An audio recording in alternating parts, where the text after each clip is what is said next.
소위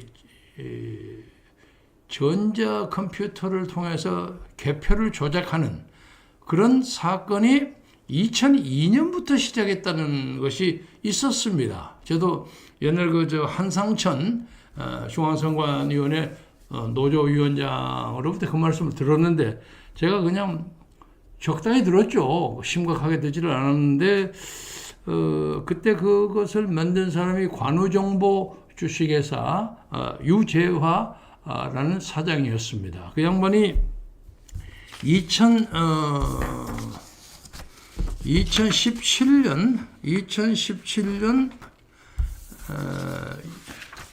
잠깐만요. 2017년 1월 19일 날 옥중에서 다른 혐의로 수감되어 있었던 모양이에요. 옥중에서 양심선언을 했어요. 근데 그것도 제가 그 후에 알았죠. 그리고 이거하고 무슨 관계가 있나 하고 생각을 했는데 그 사람이 그것을 양심선언을 하고 난 다음에 확실치는 않지만 양심선언이 2017년 1월 19일인데 옥중에서 옥살을 당했다 하는 것이 같은 해 2017년 4월 2일이에요. 대충 따져보니까 75일 이후입니다. 양심선언 후로. 그런데 무슨 지병이 있어서 사망을 한 것보다는 의문사가 제기되고 있다. 이런 기사가 나왔더라고요.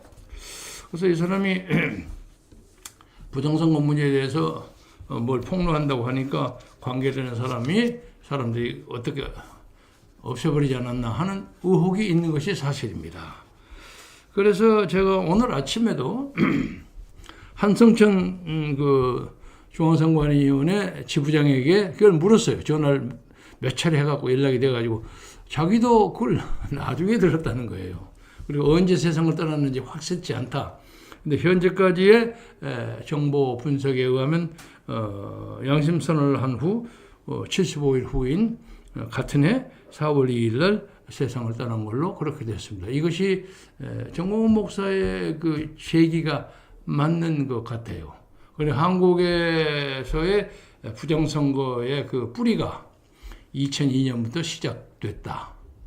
그래서 그때부터 꾸준히 북한은 남한의 선거에 각종 개입했다. 그런 의혹이 있는 것 같습니다. 그다음에 서요한 목사가 여론조사를 발표했습니다. 여론조사 제가 한번 볼게요. 여론조사. 이거 제가 좀 서둘러서 좀 천천히 합니다.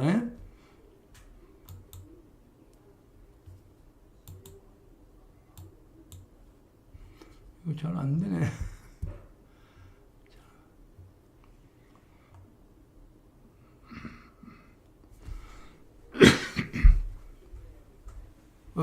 다시 여론조사 얼른 가버렸어요?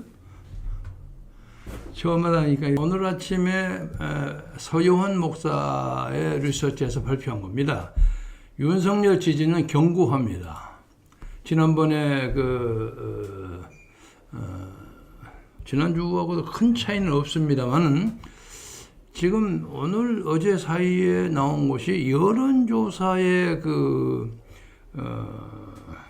계층 케이스를 제공하는 게 중앙선거관리위원회입니다. 그것이 발각됐어요. 그러니까 마음대로 여론조사 아무거나 붙일 수가 없는 겁니다. 그래서 여론조사의 투표, 반응자의 그 박스 자체가 혹 중앙선거관리위원회에서 일방적으로 컨트롤한 것이 아니냐. 그런 의혹이 있습니다. 그러니까 현재 저희들의 의식으로는 이 여론조사가 적어도 60% 가까이 올라갔다고 생각하는데 적어도 현재 오늘 발표한 것은 48.8%입니다. 그것도 굉장한 겁니다. 그리고 정당 지지도는 국민의힘이 45.4% 그리고 민주당이 36.9% 9% 정도가 떨어졌습니다. 민주당이. 그래서 국민의힘이 올라간다는 뜻인데. 그런데 이 국민의힘이 올라가는 걸 가지고 국민의힘의 소속 의원들이 착각을 많이 하시는 것 같아요. 국민의힘이 이렇게 올라가는 것은 윤석열 대통령의 지지가 올라가는 추세에 따라서 올라가는 것이 자기들이 뭐 잘해서 올라간 것이 아니에요. 많은 사람들이 그렇게 믿습니다. 근데 이 사람들은 이제 국민의힘이 올라가니까 윤석열이가 탄핵이 되든 말든 탄핵되면 우리가 누구 세워가지고 대통령 선거 이길 수 있다. 이렇게 망상하고 있는 것 같습니다. 그리고 또 특히 사전투표 폐기하냐 마냐 이런 문제에서도 그 전까지는 유지가 더 많았는데 오늘 아침 조사는 폐지가 48.5 그러니까 윤석열 대통령의 지지도 그 0.3% 차이에 아주 가까워요. 그러니까 폐지를 주장하는 사람들이 윤석열을 지지하는 사람하고 겹친다고 봐야죠. 그리고 유지가 45.8%. 이제 국민들이 압니다. 선거 부정의 모든 문제가 사전투표에서 주로 비롯된다 하는 걸 알게 됐습니다. 그리고 또 하나는 마지막으로는 감사원이 선관위 직무유기를 감사하는 것이 위헌이다 하는 판정은 동의할 수 없다 하는 사람이 46.3%입니다. 그러니까 중앙선거관리위원회에 대한 불신이 상당히 높아진다. 이런 걸로 봐서는 민심이 확실히 돌아섰다. 저는 그렇게 확실히 믿습니다. 그러나 오늘부터 어제부터 시작했나요? 헌법재판관 8인의 평의가 수시로 계속되고 있는데 이 사람들이 무슨 짓을 하는지는 몰라요, 사실은. 그리고 분위기는 이렇게 됐다고는 하나 갑자기 나중에 그냥 8인 전원 만장일치로 탄핵을 인용해버리는, 탄핵을 해버리는 그런 놀랄만한 사건이 벌어질 수도 있습니다. 그래서 많은 국민들이 이제 윤석열은 틀림없이 기각된다, 아니면 각하된다 이렇게 믿고 있는데 갑자기 평일 당일에 선고 당일에 갑자기 인용하고 그래서 소위 말해서 윤석열 파면한다 하는 식으로 나올 가능성이 논리적으로는 가능합니다. 그래서 우리는 민심의 향배에 대해서 감사하게 생각하고 믿음직스럽게 생각하지만은 그러나 전략가라는 것은 정반대의 케이스에 대해서도 대비해야 할 필요가 있다. 저는 이 문제를 여러분에게 강조하고 싶습니다. 국민의힘 리스트 조금 크게 하면 안 되나? 국민의힘의 32명의 국회의원들이 됐어요. 내가 가지고 와서 좀 읽어야 되겠지. 여러분 아시겠지만 제가 좀 읽겠습니다. 안경을 안 가져왔나? 안경을 가져왔어요. 아까 내가 가져온 것 같은데. 안철수, 배현진, 이명훈, 김예지. 그러니까 누구요? 안경 좀. 여기 아이가 어디야?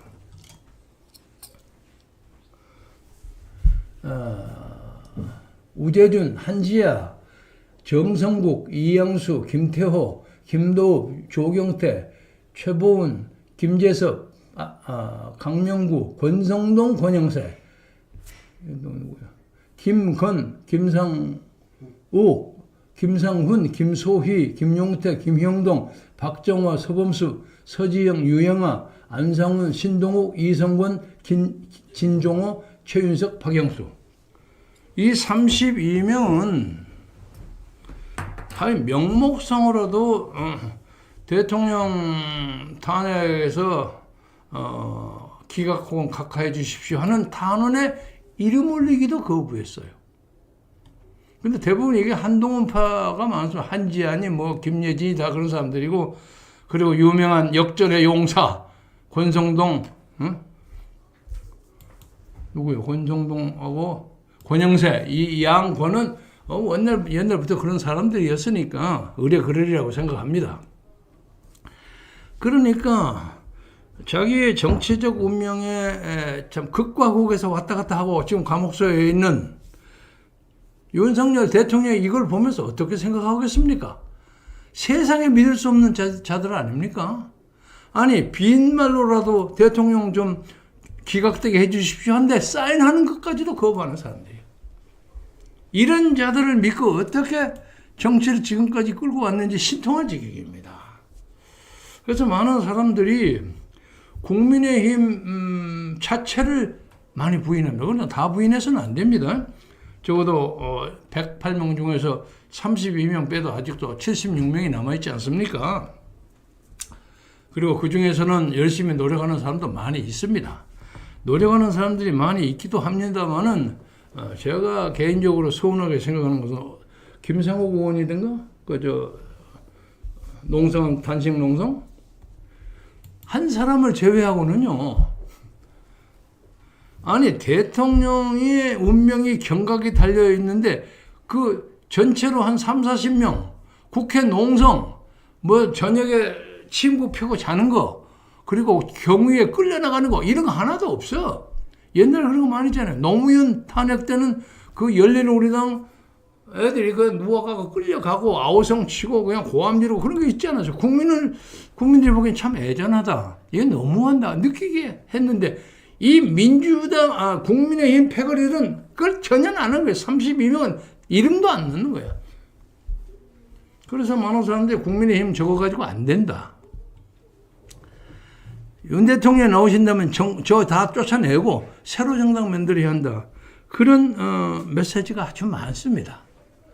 저는 개인적으로 민심이 확실히 바뀌었고 그리고 대통령이 제발 칼을 뽑은 일을 마무리하게 국민들이 도와주겠다 하는 결의를 가지고 있는 것을 느낍니다. 그리고 지금 4월에 들어서서 대학들이 열리지 않았습니까? 대학에 전남대학교의 누굽니까? 배진희 양?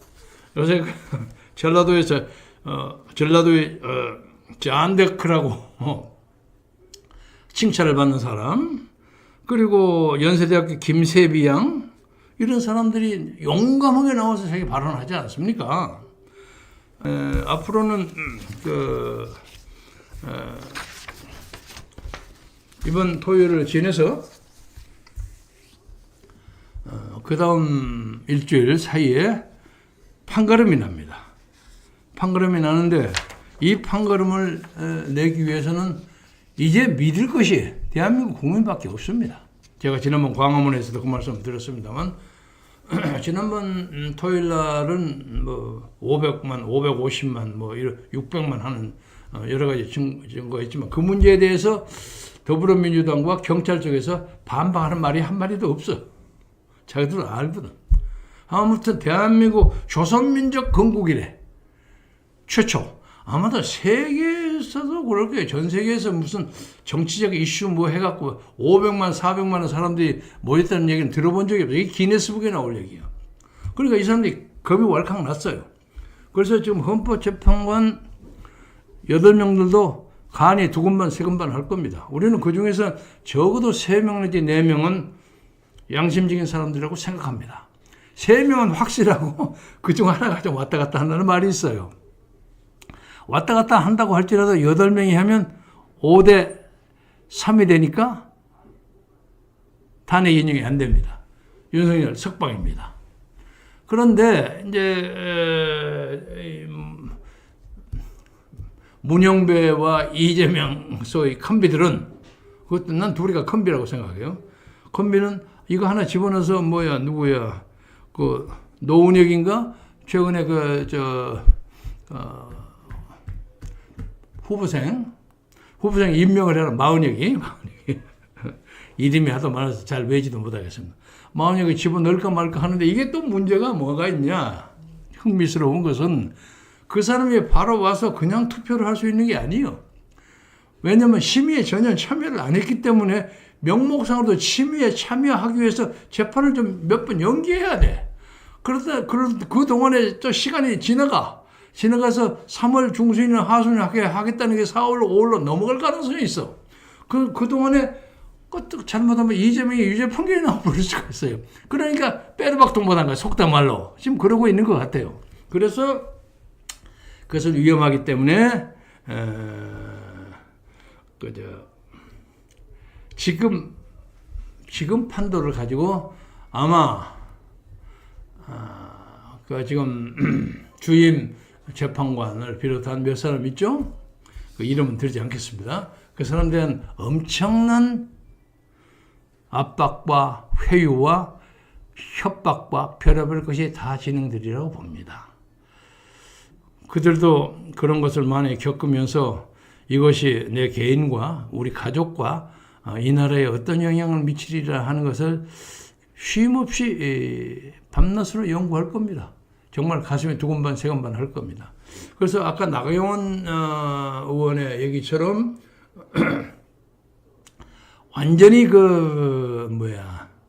탄핵이 다 인용되는 것처럼 하는 분위기다. 하지만은 그것은 막판까지 가봐야 합니다. 막판에 순식간에 바꿔줄 수도 있고, 그리고 이제 어느 정도 결정이 되면 그것에 맞춰서 재판 판결문을 쓰지 않습니까? 그때까지는 저는 지난번에 이준석 방통위원장 탄핵 기각했을 때 4대4 나오지 않았습니까? 그 체제가, 그 양심이 계속되리라고 보고, 또 그 사이에 한덕수 총리의 탄핵 문제가 먼저 나올 수도 있습니다. 한덕수 총리의 탄핵은 기각이 거의 99% 확실하다고 봅니다. 탄핵을 당해야 할 일이 아니니까, 탄핵을 시비를 걸어야 할 일도 아니고, 물론 그가 정치적으로 잘못한 건 있지만은 그 탄핵 문제에 대해서는 한덕수는 혐의가 없어요. 그러면 그것이 이제 윤석열 쪽에 어떤 좋은 사인을 보낼 수도 있는 거 아닙니까? 그러니까 앞으로 지금부터 한 일주일 내지 10일 동안 대한민국의 역사가 올로와 나싱으로 변합니다. 그래서 여러분이 다시 한번 정광훈 목사는 한 사람이 10사람 모시고 오라는데 10사람 모시면 그거 안 됩니다. 그 어디 터져서 수용할 데도 없으니까 여러분이 지난번 광화문에 나오셨던 우리 국민들이 한 분씩만 더 모시고 오면 그야말로 1000만이 됩니다. 그러면 천하의 악마의 심장을 가진 사람이라고 할지라도, 천하의 마귀의 심장을 가진 사람이라고 할지라도 국민들의 그 함성에 항복할 겁니다. 우리가 믿을 것은 이제 국민의 힘밖에 없습니다. 그래서 특히 요 며칠 사이에 지난번 3월 1일 행사 때 여러분이 아시겠지만 종로 5가 대학로에 여러 개 대학의 학생들이 모여서 공동 연합 집회를 벌였습니다. 탄핵 반대. 그리고 그 사람들이 몰려서 종로 내거리를 거쳐서 광화문으로 합류했습니다. 그런데 경찰은 한 10,000명 정도 얘기했는데 현장에 참석했던 피터 아무개라는 제 가까운 동지가 있습니다. 그 사람이 거기서 수행하고 이 광화문까지 왔어요. 2만 명이 넘습니다. 이러더라고요. 저는 그 사람 말을 믿습니다. 과장 안 하는 사람이니까. 적어도 2만여 명의 여러 대학생들 집합제가 종로 5가부터 종로 1가 광화문까지 왔다는 것은 굉장히 상징적인 의미가 있습니다. 그리고 저같이 인생을 경무대 앞에서 데모를 한 것으로 작년의 시대를 시작했던 저 같은 사람에게는 가슴이 뛰어요. 우리 후배들이 드디어 거리에 나섰구나. 그동안 아무도 나타나지 않았어요. 응? 다른 것만 맨날 하는 것 같아. 그래서 트로트에 빠지거나 노래 가왕 컨테스트에 가거나 춤추는 거 이런 데나 열심히 빠지고 MZ 세대들의 취향이 그러지 않습니까?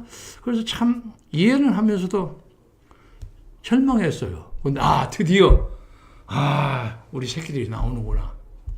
저에게서는 아들 손잡버린 사람들입니다.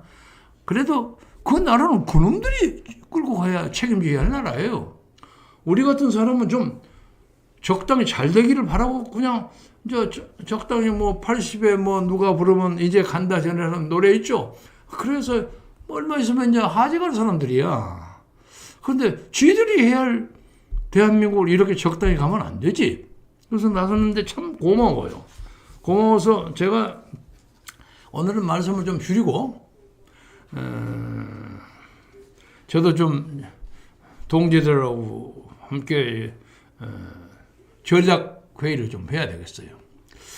전략 회의를 한다고 해서 뭐 또 이제 가까이 있는 후배들이 뭐 원탁 회의 비슷한 중진 뭐 원로 회의를 만든다 어쩐다고 한참 했는데 또 그것도 잘 안 되는 모양이에요. 서로 지가 뭐 하려고 난리를 치고 그래요. 그래서 우선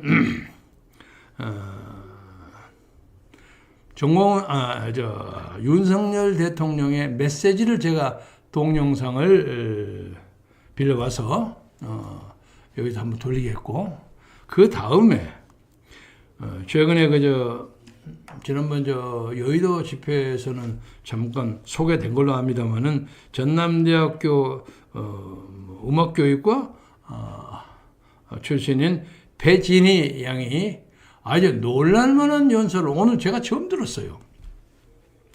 그 연설을 미디어 F인가 P인가 여기에서 돌렸는데 그걸 좀 전제한다. 아무리 전화를 해도 연락이 안 됩니다. 그래서 지적 소유권 문제가 좀 있는지 없는지 모르겠으나 아무튼 거기에서 따와서 지금 준비해 놨습니다. 그래서 여러분들이 제 방송 끝나면 그거 붙일 테니까 그 여학생, 그 진희 양이 뭐라고 하는지 들어보자. 이게 전문가들 뺨칠 정도로 준비를 잘했더라고요. 그리고 특히 저 같은 사람은 내 고향, 손녀 같은 애가 하니까 너무 기분이 좋은 거라. 그래서 소개하고, 또 특히 연세대학교 김세비 양도 연설을 하는 것을 짧게 들었는데 제가 지금 풀 테이프를 구하지를 못했습니다. 나중에 또 있으면 구하기로 하고, 오늘은 우선 윤석열 대통령의 그 가슴 저리는 메시지, 그리고 전라도의 안다크로 등장한 배진희 양의 연설을 여러분에게 소개하려고 합니다. 여러분 절대 낙심하지 마시고 우리가 반드시 이긴다고 생각하시고, 그리고 만약 그 경우에 이 혁명적 드라마가 삐걱하고 엉뚱하게 간다고 할지라도 우리가 또 그 제2, 제3, 제4의 전략을 충분히 마련해 있습니다. 그러니까 절대 낙심하지 마시고 우리가 반드시 이긴다, 그렇게 생각해 주시고. 안녕하십니까. 전남대학교 음악교육과 1호학번 졸업생 배진희입니다. 저는 전남에서 나고 자란 토종 전라남도 사람입니다. 제 입장을 밝히기에 앞서 먼저 드리고 싶은 말씀이 있습니다. 저는 개인적인 저의 의견을 밝히기 위해 이 자리에 나선 것이며, 극우 유튜버들이라고 불리는 사람들이나 전남대학교의 특정 학과와 관련하여서 어떠한 내용을 함께 만든 적이 없고 제가 혼자서 하는 것임을 밝혀드립니다. 오해가 없으시기를 바랍니다. 저는 호소문과 야권 비판 두 가지 부분으로 나누어 연설을 할 것입니다. 먼저 호소문을 낭독하도록 하겠습니다. 윤석열 대통령께서는 계엄 담화문과 탄핵 심판 최후 변론을 통해 대한민국과 반국가 세력 간의 체제 전쟁에 대해 말씀하셨습니다. 바쁘고 버거운 일상에 치여 그 내용을 듣거나 찾아보지 못하였을 전남대 후배님들, 그리고 광주 전남의 여러분들께 도움을 드리고자 여기에 나오게 되었습니다.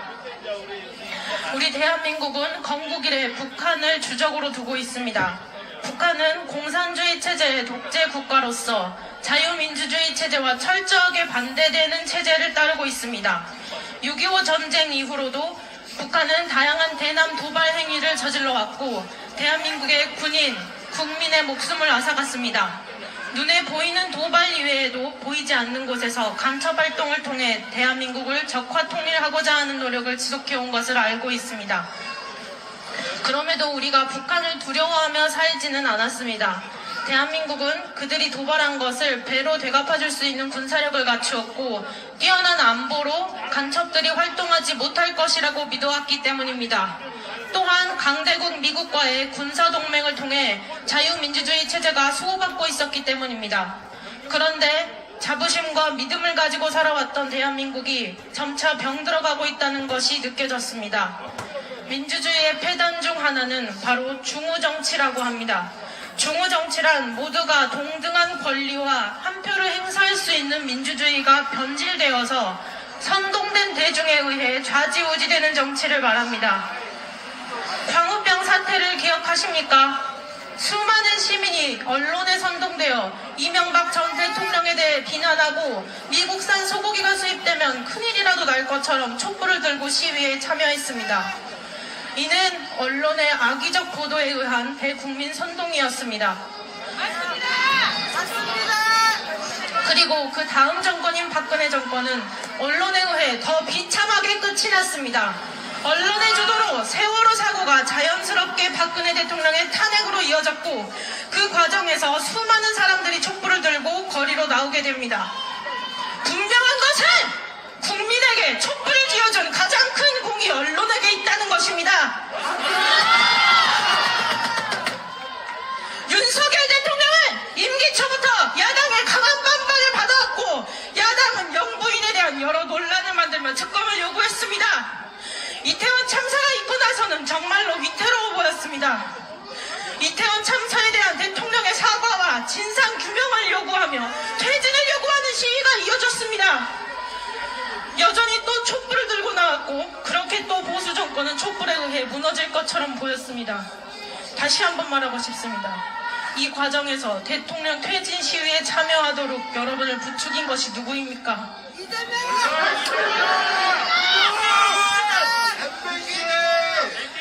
대통령 퇴진 시위에 참여하도록 여러분을 부추긴 것이 누구입니까?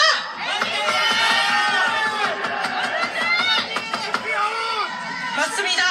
그리고 가장 큰 영향을 준 것이라고 생각하는 것에 저는 언론이라고 보고 있습니다.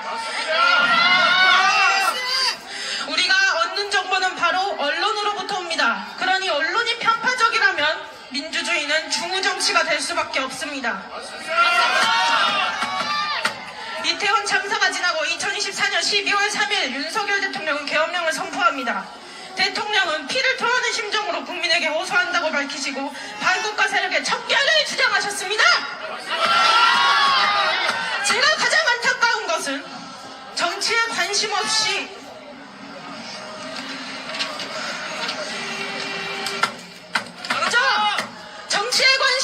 그저 언론의 뉴스를 꾸준히 접해온 국민들에게는 계엄령도 여야 간 정치 싸움의 일환이며 야당의 공격에 참다 못한 대통령의 선 넘은 공격으로 보였을지도 모른다는 것입니다. 그러나 수많은 국민들이 계엄령을 계몽령으로 부르는 이유가 있습니다. 많은 이유들 중 반국가 세력에 대한 이해를 도울 수 있는 내용을 말하고자 합니다. 윤 대통령의 탄핵 심판 변론 과정에서 민주노총 간부로 있었던 북한 간첩의 지령문의 내용이 공개되었습니다. 인터넷에 다음과 같이 검색하면 누구나 그 내용을 볼 수 있습니다. 민노총 간부 간첩 사건 공소장 전문, 탄핵 심판 마지막 변론에 나온 북한 지령문 몇 가지 읽어보겠습니다. 먼저 후쿠시마 원전 오염수 방류에 관한 것입니다. 일본 것들의 오염수 방류 결정을 한반도와 주변 나라들에 대한 테러 행위, 전 인류에 대한 대학살 만행으로 폭로, 단죄하는 기사들을 집중 게재하고 지역별 반일 투쟁 소식들과 대일 강경 보복을 요구하는 사회적 여론 동향을 널리 보도하여 민중들의 반일 감정을 지속적으로 높여나가라. 놀랍게도 이 지령문은 고스란히 우리 사회의 모습이었습니다. 그리고 이 지령을 성실히 수행한 당은 바로 거대 야당이었습니다. 야당이 북한 간첩에 받은 지령문에 일치하게 행동했다는 것만큼 집중해야 할 것이 하나 더 있습니다. 바로 기사들을 게재하라라는 대목입니다. 그 당시 언론은 우연인지 아닌지 열심히 후쿠시마 원전 오염수 방류에 대한 기사를 보도했고 반일 감정을 부추겼습니다. 물론 반일 감정으로 끝난 것이 아니라 수산업계는 막다한 타격을 입었고 후쿠시마 오염수 괴담이 사실이 아님을 밝히는 데에도 국비 1조 6천억 원이라는 국가의 예산이 헛되이 소비되었습니다. 북한이 대한민국에 기사를 게재할 능력이 있다는 것이 놀랍지 않습니다.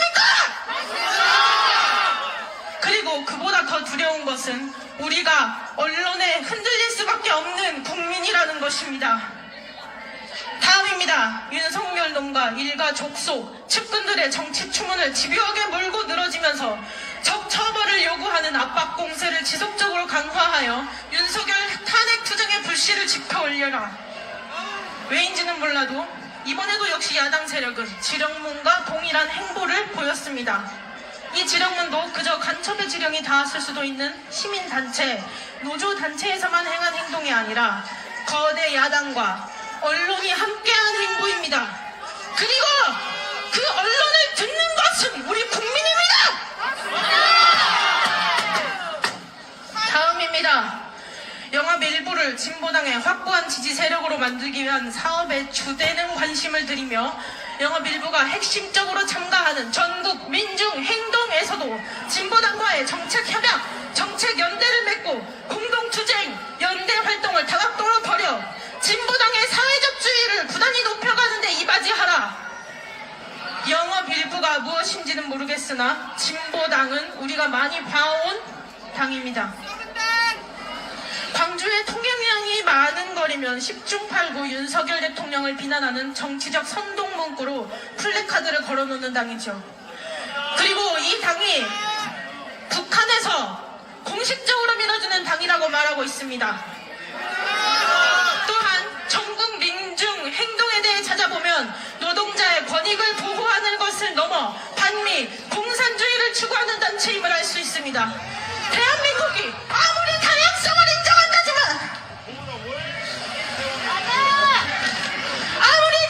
인정한다지만 도대체 언제부터 공산주의를 추종하고 자본주의와 자유시장 경제체제를 무너뜨리는 반국가 세력이 이 대한민국에서 버젓이 활동할 수 있게 되었는지가 의문입니다.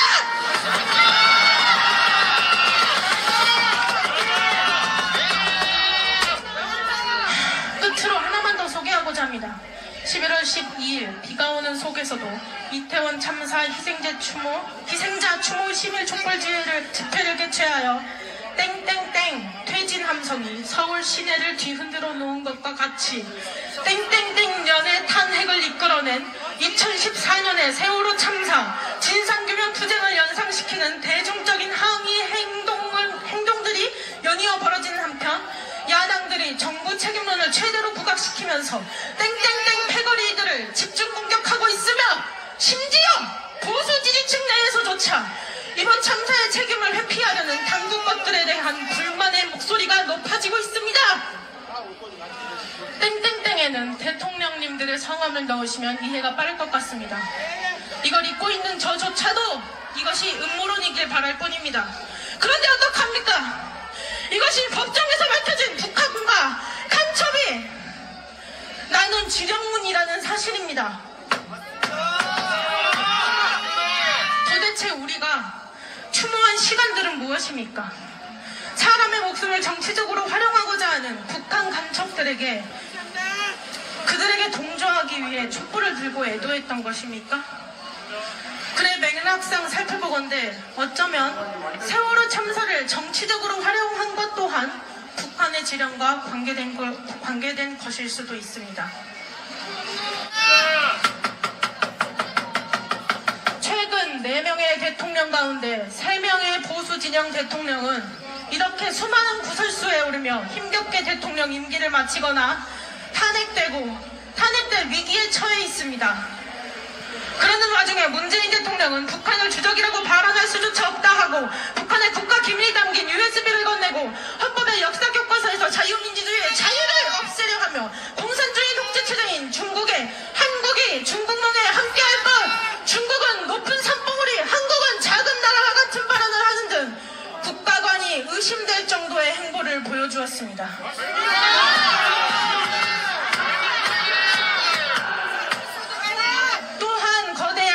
간첩법 개정을 반대하고 간첩의 지령문과 유사한 행보를 보이고 있습니다. 나아가 대한민국 우리는 수많은 정보를 유튜브를 통해 얻고 살아갑니다. 때로는 그중에 거짓 정보도 있습니다. 하지만 우리가 유튜브에 떠도는 거짓 정보에 속을까 걱정합니까? 해당 영상의 댓글만 봐도 다른 채널의 영상만 봐도 관련 정보만 검색해도 쉽게 교차 검증이 가능합니다. 디지털 시대를 살아가는 우리 국민들은 누가 가르치지 않아도 디지털 리터러시를 습득하고 살아갑니다. 반면 지상파 방송이라는 권위, 뉴스라는 권위를 바탕으로 시민들의 정보를 제한하고 원하는 방향대로 사회를 보여주며 사회를 분열시키고 양극화시키는 위험성을 가진 언론 매체가 바로 주류 언론입니다. 더욱이 그들의 보도는 가짜 뉴스더라도 그 진위를 판별하는 것이 일개 시민의 입장에서는 너무나 어렵다는 것입니다. 그런데 위에 북한 간첩의 지령문이 보여주는 것은 이런 위험성을 가진 언론이 거대 야당과 함께 국가의 혼돈을 야기했다는 내용입니다. 대통령 탄핵 심판 최후 변론이 있고 난 후 좌경화된 주류 언론들은 정당들의 의견을 전달한다며 남탓, 사과 없이 정당성 주장, 음모론, 극우 유튜버 개몽령 발언과 같은 내용의 기사를 보도하였고 다른 언론사도 최후 변론에서 있었던 여러 발언들을 재조명할 뿐이었습니다. 천지가 거짓이다. 예시를 하나 들고 싶습니다. 작년 한 해 광주 시민들은 행복할 이유가 하나 더 있었습니다. 광주에 연고지를 둔 프로야구팀 기아 타이거즈가 우승을 했기 때문이죠. 우리가 기아의 야구 경기를 보는데 한 선수의 세이브 아웃이 중요한 상황에서 승부조작의 정황이 발견되었다고 해봅시다. 제 아무리 음모론같이 믿기지 않는 이야기더라도 승부조작의 정황이 있었다면 한 경기의 승패를 가르는 세이브 아웃보다도 승부 조작에 더 초점을 두어야 하는 것 아닙니까? 제가 현재의 사회와 언론을 바라보며 드는 생각입니다. 우리나라의 근간을 흔들 수 있는 반국가 세력의 정치 및 언론 간섭이 하는 중요한 사안을 두고 모든 언론이 모른 채 하고 있으며 어떻게 오직 대통령의 탄핵 심판에 대해서만 보도를 할 수 있는 것입니까? 거짓 정보로 선동할 언론은 있으나 국가의 위기 상황에 대한 국민의 관심을 고조시킬 언론은 없는 것입니까?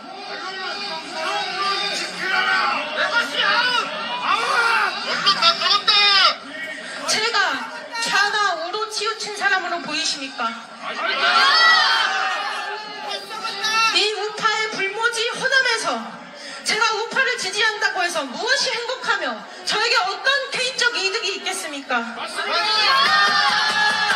대통령을 지지한다 한들 주위에 적만 만드는 꼴이 되는 건 아닌가 하는 생각에 걱정이 되고 두려운 것이 현실입니다. 스스로 왕따 되기를 자처하고 그것을 즐기는 사람이 어디에 있단 말입니까? 저도 가족, 친구들과 실없는 소리하며 웃고 좋은 이야기만 하고 지내고 싶습니다. 그럼에도 여기에 나와 말하는 것은 오직 나의 국가에 대한 사랑과 걱정이 앞섰기 때문입니다. 부정선거, 반국가 세력의 정치 및 언론 간섭은 음모론이라며 넘어갈 일이 아니라 의혹조차 남겨선 안 될 중요한 사안입니다. 그런데 부정선거, 반국가 세력의 정치 및 언론 간섭을 그 모든 일의 가해자로서 있는 야당이 음모론으로 규정한다 해서 이거 음모론이네 하고 넘어갈 수 있는 일입니까? 심지어 언론과 함께 이미 국민을 선정한 경력이 명백한 당을 말입니까?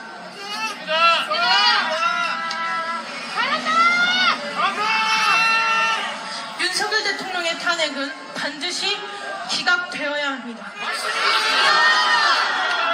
이대로 탄핵된다면 부정선거, 반국가 세력의 정치 및 언론 간섭은 지금이 아니면 다시는 꺼낼 수 없는 이야기가 될 것입니다.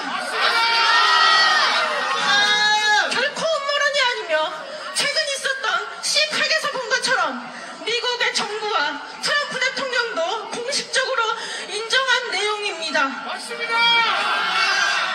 혹 음모론이라고 할지라도 결코 정황조차 남겨선 안 될 일입니다. 이는 국가의 체제가 걸린 일이며 해결되지 않는다면 국가를 분열시킬 수 있기 때문입니다. 지지하시는 분들도 다시 한번 생각해 주시기 바랍니다. 윤 대통령의 임기가 고작 2년가량 남았습니다. 언론사들을 통제할 힘이 없어 내란 수개가 일컬어지고 헌법상 대통령으로서의 권한을 다하는 것이 전부인 대통령이 무슨 권력을 누리겠습니까? 맞습니다. 제발 대통령께서 가행 보유신 일을 마무리 지을 수 있도록 도와주십시오. 국민 여러분, 제발 관심을 가져주십시오. 뭘 자꾸 말할 게 있어. 대통령이 잘했으면 탄핵이 안 되겠지 라고 말하거나 정치 이야기에 뭐하러 열을 올리냐며 관심 끄고 말을 하지도 말라는 분들을 보았습니다. 그런데 대통령의 탄핵 심판조차 극좌편향적인 재판관들이 맡고 있습니다. 맞습니다. 스스로를 좌파라 주장하고 공식적으로 사회주의와 공산주의를 추종한다고 밝힌 사람들 말입니다. 국가 대통령의 탄핵 여부를 결정하는 가장 합리적이어야 할 자리조차 좌우 진영 갈등에 물들어버린 것입니다. 이 상황에서 도대체 어떻게 대통령이 잘했으면 탄핵이 안 되겠지 같은 무책임한 말을 할 수 있단 말입니까? 국가의 미래를 생각한다면, 다음 세대를 생각한다면 어떻게 그런 말을 할 수가 있다는 말입니까? 저는 지역 갈등을 뛰어넘어 전국의 모든 국민이 스스로 정보를 찾고 정보의 논리성을 따져보는 등 개인의 역량을 스스로 기르고 빼앗긴 주권은 본인이 직접 되찾아 쟁취하는 힘있는 국민들이 되기를 소망합니다. 이렇게 나약한 정신 상태로 어떻게 다음 세대에게 이 사회를 물려준다는 말입니까? 그런 일은 도저히 두고 볼 수가 없어 불안함과 죄책감을 제가 여기에 나서게 된 것입니다. 우리 기성세대가 더욱 강해져서 대한민국을 지성과 품위를 갖춘 강대국으로 이끌어가기를 소망합니다. 최근 몇 년간 북한과 중국이 우리나라에 일으킨 일들을 말씀드리겠습니다. 북한은 대한민국 쪽으로 지속적인 탄도미사일 발사했습니다. 또한 2024년 11월 국정원 건물을 촬영하였습니다. 이를 자행한 자는 중국인이었습니다. 대한민국의 안보를 심각히 훼손하는 이들은 어떻게 되었습니까? 우리의 주적 북한이 아니라는 이유로 간첩법이 적용되지 않았습니다. 불구속 송치되었습니다. 우리의 국가기밀을 촬영하는 엄연한 국가안보 위협 행위를 하였는데도 이에 대한 조치가 이루어지지 않은 것입니다. 이뿐만이 아닙니다. 간첩 행위를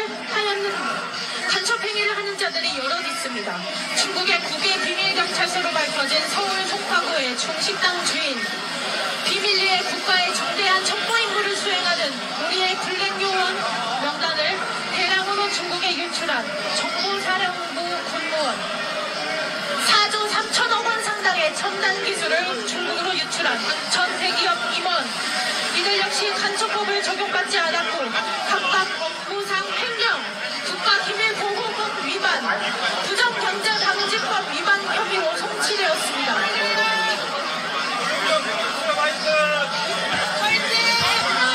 마이크 소리 좀 높여주십시오.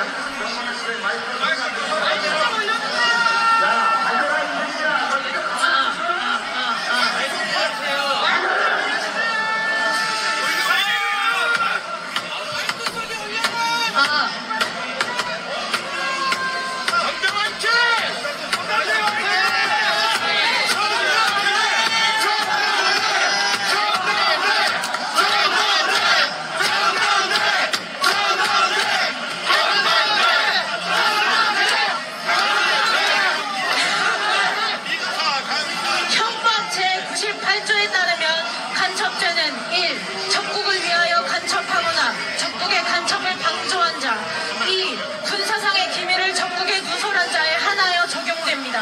현재 포괄적 안보 개념이 새롭게 등장하면서 적국의 개념이 모호해지고 있는 가운데 계속해서 간첩의 범위를 적국에만 두는 것이 아닌 외국으로 확장하자는 간첩법 개정안 제안이 나오고 있는 상황입니다. 그런데 이러한 상황에서도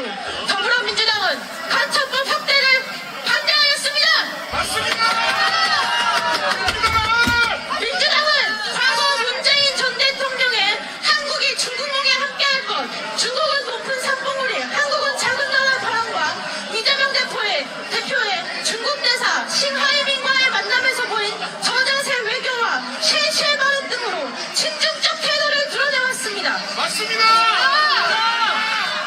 민주당이 야권이 정말 국가의 양보를 진심으로 생각한다면 어떻게 저런 태도를 취할 수 있는지 묻고 싶습니다.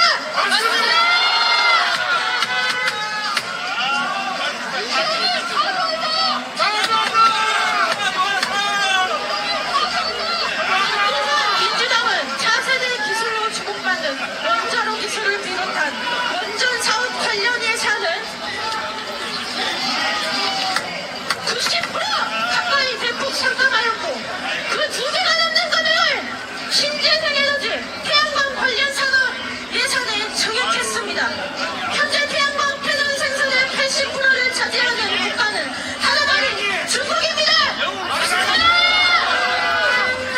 그리고 2021년에는 중국 공산당 창당 100주년 기념행사에서 더불어민주당 당기가 발견되었으며 선관위 비밀번호로 사용된 12345가 공산당 통치 시스템과 민주당 선거 그거와 연관되었다는 의심을 받고 있습니다. 민주당의 싱크탱크인 민주연구원이 중국 공산당의 유일한 교육 연수기관 및 싱크탱크인 중앙당교와 협약을 맺은 사건 역시 더불어민주당과 중국 공산당 간의 연결 의혹을 더욱 증폭시키고 있는 현실입니다. 현재 야당은 중국과의 관계와 달리 미국과의 관계에서 명확한 거리두기를 보이고 있습니다. 개헌 직후 야당 6개 정당, 더불어민주당, 조국혁신당, 개혁신당, 진보당, 기본소득당, 사회민주당이 제출한 제1차 탄핵소추안에서는 윤석열 대통령은 서해 가치 외교라는 미명하에 지정학적 균형을 도외시한 채 북한과 중국, 러시아를 적대시했다는 내용이 포함되어 있었습니다. 여기서 언급된 가치 외교란 미중 신냉전 구도 속에서 한국의 미국 중심 진영의 승리를 지원하고 한미일 협력을 강화하는 외교 정책을 의미합니다. 그런데 이재명 대표는 과거 주한민국을 전면군이라 지칭했으며 대통령이 되면 사드 배치를 철회하고 주한민국 미군 철수도 감수할 것이라는 반미 의도가 드러나는 발언을 하였습니다. 주한미군은 군사적 안보뿐 아니라 경제적 측면에서도 외국 자본을 유치하고 이를 안정적으로 유지하는 데 중요한 역할을 하고 있습니다. 이러한 행보를 보인 민주당이 과연 국가의 안보와 이익을 최우선시하는지 의문이 남습니다. 명백한 친중, 반미 성향을 보이는 민주당이 최근 갑자기 방향을 틀어 한미 동맹 지지 결의안을 발의했으나 그동안의 행보로 인해 그 진정성을 신뢰하기 어려운 상황입니다. 이에 따라 야당에게 다음 2가지 사항을 요구하는 바입니다.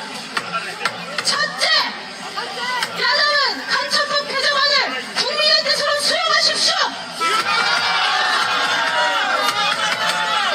과거의 전통적인 안보는 주권, 국민, 영토를 외부의 군사적 위협으로부터 보호하는 내용이 주이었습니다.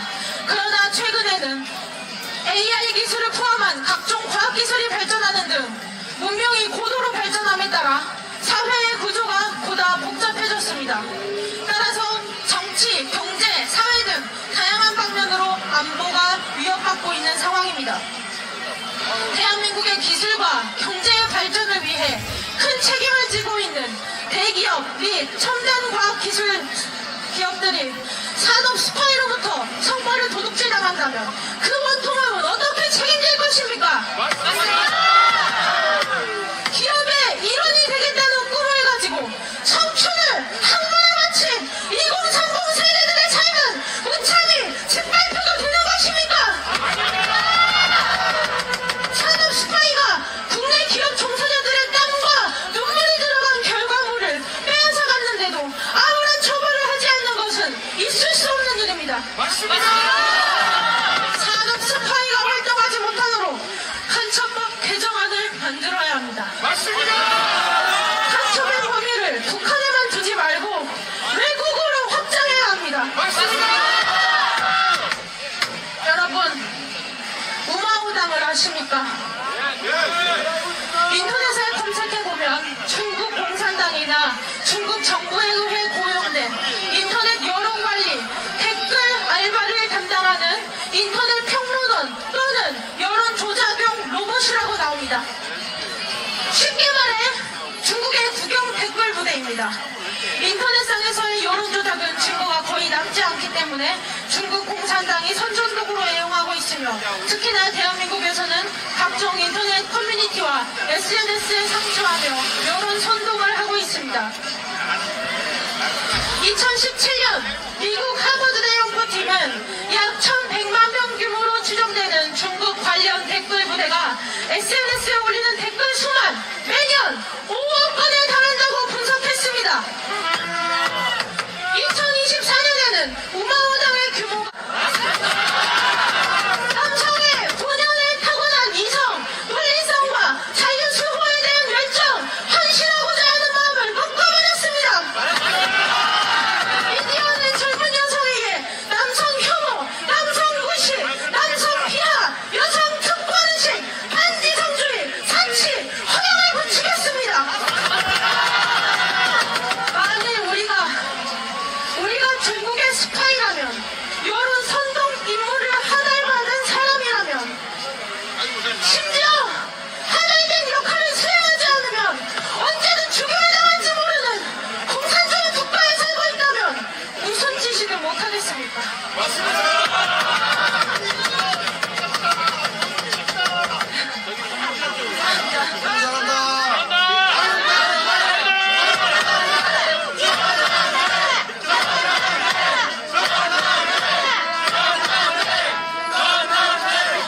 뉴스, 예능, 블로그, 유튜브, 인스타그램 같은 각종 미디어를 활용해 남녀 갈등, 세대 갈등 이런 것들을 부추기고 민족이 자기들끼리 치고받고 서로의 아픔과 상처는 못 본 채 하고 개인의 아님은 중요시하며 스스로 멸하도록 하는 방법을 택하지 않겠습니까?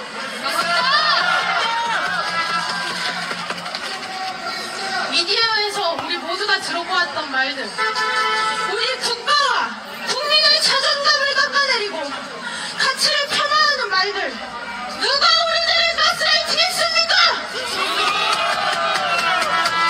더 이상은 이러한 사이버 테러에 당하고 있을 수 없습니다. 사이버 테러에 가담하는 자들을 잡아들이고 실명을 공개하고 처벌하여 더 이상 대한민국을 망가뜨릴 수 없도록 간첩법 개정안을 만들어야 합니다. 간첩의 범위를 북한에만 두지 말고 외국으로 확장해야 합니다. 둘째, 대한민국의 경제 성장과 안보를 위해 반미 친중 행보를 멈추십시오.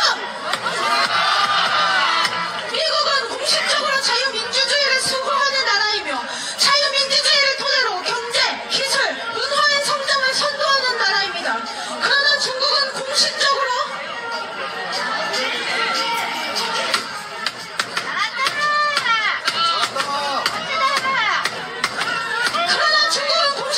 공산주의 체제를 따르는 나라입니다. 독일의 나치, 그 학살자가 따르는 사상이 무엇이었습니까? 맞습니다. 공산주의, 사회주의입니다. 더 나은 사람, 멋진 사람이 되고 싶으면 배울 점이 많은 자의 곁에 머물며 그가 먹는 것, 말하는 방식, 사고 방식, 모든 것을 보고 배우라고 하였습니다. 금융차가 나쁜 사람과 가까이 지내면 나쁜 버릇에 물들기 쉽다고 하였습니다. 2030, 6070 세대들, 그리고 이 자리에 모인 우리 광주 시민 여러분들은 공산주의가 너무나도 싫습니다.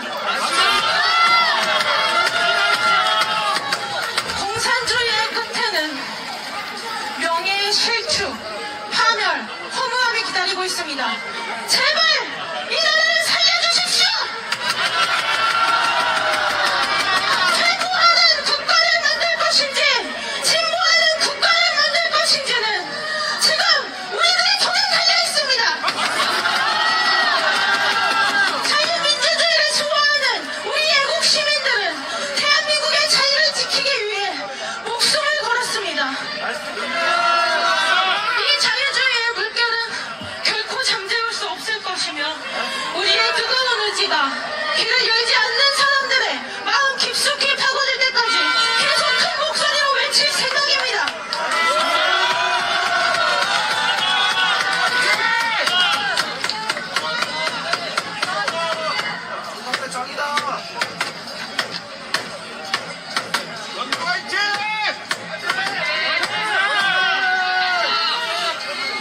지난 몇 년간 우리는 힘든 시기를 보냈습니다. 취업길에 막힌 청년들과 짐이 무거워 자신의 삶을 끝내버린 청년들, 눈앞에 마주한 미래에 희망이 보이지 않아 결혼과 출산을 포기한 청년들, 급변하는 사회 속에 이리저리 나붙기다 정처 없이 부유하는 청년들, 우리의 모습은 거대한 벽에 가로막혀 무력감을 느낀 채로 자신만의 방식대로 몸부림쳐보는 것이 다였습니다. 4050 부모님 세대들은 누구보다 귀한 당신의 자식들이 무너져가는 모습을 바라보며 무력감과 죄책감에 마음 아파하였습니다. 6070 그리고 그 이상의 조부모님 세대들은 전쟁에 목숨을 바쳐 지킨 이 대한민국의 자유민주주의가 무너져가는 것을 보며 비통해하셨습니다. 건강한 어른의 사랑과 사회의 배려로 성장해야 하는 10대들은 총체적 난국인 이 사회를 보고 얼마나 두렵고 불안해했겠습니까? 대한민국의 모든 세대는 그동안 얼마나 많은 시도와 좌절을 겪어야 했습니까? 이제는 그 몽열을 벗어버릴 기회가 우리의 눈앞에 와 있습니다. 이제는 우리를 괴롭히는 것의 정체가 무엇인지 서서히 드러나고 있습니다. 그것은 부정선거의 정황과 선거에 개입된 중국과 사이버 테러와 산업 스파이와 학교, 의회, 차별 정책과 행정부를 마비시키는 야당의 입법 독재와 탄핵 남발입니다.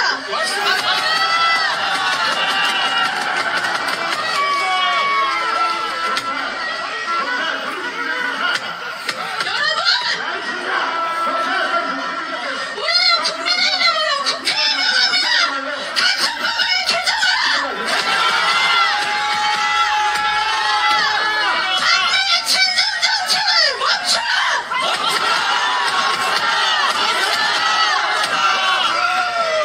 연설에 귀 기울여주신 분들께 진심으로 감사의 말씀을 드립니다.